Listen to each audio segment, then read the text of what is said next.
տեսեք համացանցը այսպես վրդովվեցրեց այս տեսարանները աղքատության, թե ինչպիսի մակարդակ ունենք մենք այսօր Հայաստանում, դա ծայրահեղ աղքատության ամենացածում օրինակներից մեկն է, այս իշխանությունը, երբ որ եկավ իշխանության, ծայրահեղ աղքատությունը հաղթահարելու խոստումներ էր տվել եւ աղքատության տոկոսը իջեցնել, մենք տեսնում ենք, թե ինչ պատկեր է այսօր։ Ճիշտ ուղու վրա են, իրենք լավ են պայքարել, որ այս ունենք մենք այսօր, որովհետեւ շատ սիրում են իրենք մատնացույց անել, նախկինների դիզած ունեցվածքը եւ այլն, այս ֆոնը ոնց կմեկնենք։ Տեսեք, այստեղ ուզում եմ համեմատություն տանել, էլի իրենց սիրած, երբ որ իրանք հիշում են 98 թիվ 2000-ականներ, նաեւ ուզում եմ հիշեցնել, որ 98 թվին աղքատության մակարդակ եղել է 50%, մոտ 50 թե 50 քանի տոկոս։ 2008 թվին, որս կառավարման ավարտին, աղքատության մակարդակը 24-25% է։ Երկու անգամ նվազել է, ծայրահեղ աղքատն էլ էլի կտրուկ նվազել է, հիմա կոնկրետ թվերը չեմ հիշում։ Այսինքն հիշելուց նաև կարող են այս համեմատությունը անել։ Իրեն ժամանակ, եթե հաշվում ենք 2021 թվից մինչև հիմա, նաև հատկապես նկատի ունենալով ռուս-ուկրաինական պատերազմից դրական հետևանքները մեր տնտեսության վրա, ինչը կարծում եմ անհերքելի է, ընդամենը 2-3% է իջել բանի մակարդակը, աղքատության մակարդակը, այնինչ նույն ժամանակահատվածում, օրինակ Վրաստանում, 2 անգամ իջել է աղքատության մակարդակը։ 2 անգամ։ Այստեղ ընդամենը 2-3%-ով է իջել, այնպես որ բնականաբար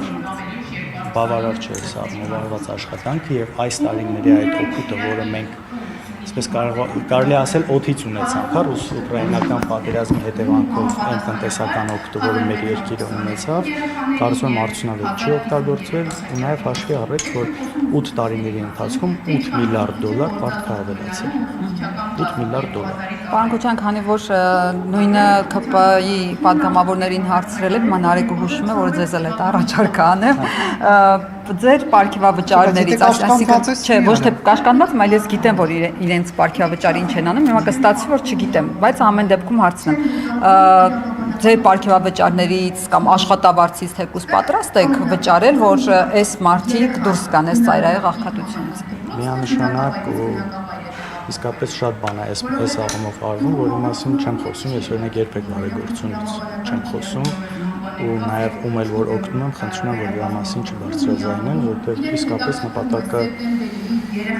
նպատակը բարձրաձայնելը չի, նպատակը նա որ մարդ ունենա այդ օգնությունը ու շատ ժամանակ նույնիսկ խնդրում եմ, եթե միջնորդավորված մարդ հայնում, խնդրում եմ, որ այն ում որ պետք է վերջնական հասնի, որ ինքը չիմանա ումից է դա եկել։ Այս իմ սկզբունքն է երկար տարիներ։ Հիմա ԿՊԱ-ականները կասեն, իրանք որտեվ աշխատավարձի հույսին չեն, որովհետև իրենք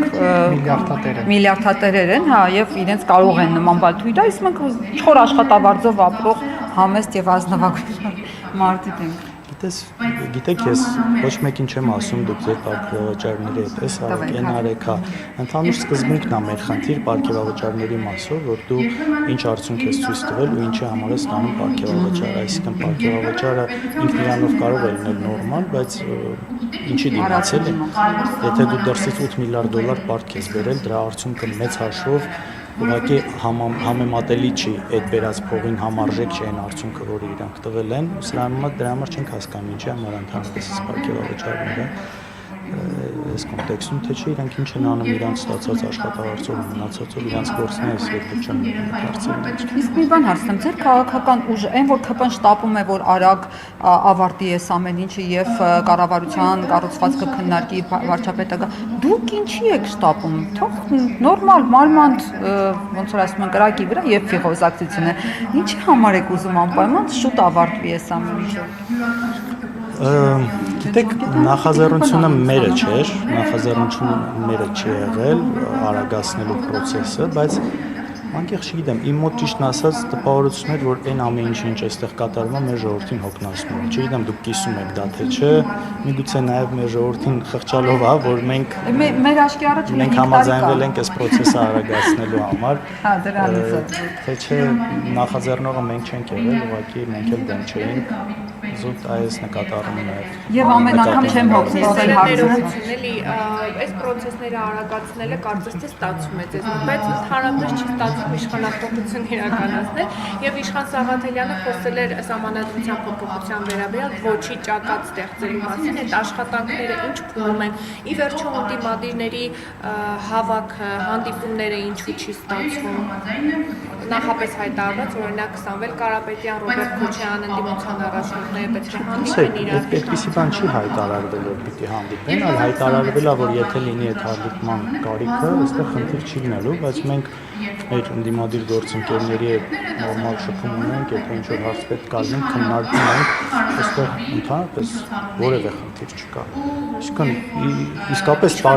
երկու տարբեր թիմեր են, ինչքան էլ փորձել են մեզ, չգիտեմ, նույն ասնել, կապել իրար հետ, չկա նման բան, տարբեր թիմեր են, բայց երկուսս էլ ընդդիմություն ենք ու այստեղ իրար հետ ինչ-որ բան քննարկելու, խոսելու, ինչ-որ դեպքերում համաձայնեցնելու որևէ խնդիր չկա, տեսնում եք շփումներ նորմալ կա։ Տարբերություն կարողանք Նարեկ Կարապետյանը իհարկե հենց այդ եմ ասում։ Շիպի վերաբերյալ ասում է, որ դա ճանապարհ է խոսույթը պետք է փոխվի, ձեր թիմը եւ նաեւ երկրորդ նախագահ Ռոբերտ Քոչարյանը բազմիցս հայտարարել է, որ դա միջանցք է Հայաստանի ճանապարհով։ Հենց դա եմ ասում, որ տարբեր թիմեր են, իհարկե պետք է տարբերություն լինի եւ հենց շատ ճիշտ եք ասում, ձեր նշած օրինակն էլ լավագույնս ցույց է տալիս, որ այս նույն թիմը չի, տարբեր թիմեր են։ Այսինքն այն կեղծ թեզը, որ ամբողջ նախընտրական շրջանում փորձում էին այսպես կապել, որ բոլորը նույնն են, SNN-ն, հենց ձեր ասած օրինակով երևում է, որ դա այդպես չի, դա իրականում այդպես չի, ու մենք ունենք տարբեր մոտեցումներ, կարող է ինչ-որ հարցերում ունենանք նաև ընդհանրություն, բայց այսօր տարբեր թիմեր ենք, տարբեր մոտեցումներ ունենք, բայց մի բանը երևի նույնն է, որ հասկանում ենք այս իշխանությունը չի այդքան։ Քոչարյան, քանի որ ազգային ժողովի նիստերը սկսեց ձեր քաղաքական ուժը Տիգրան Աշենից էր հարցադրումներ անում, եթե Փաշինյանը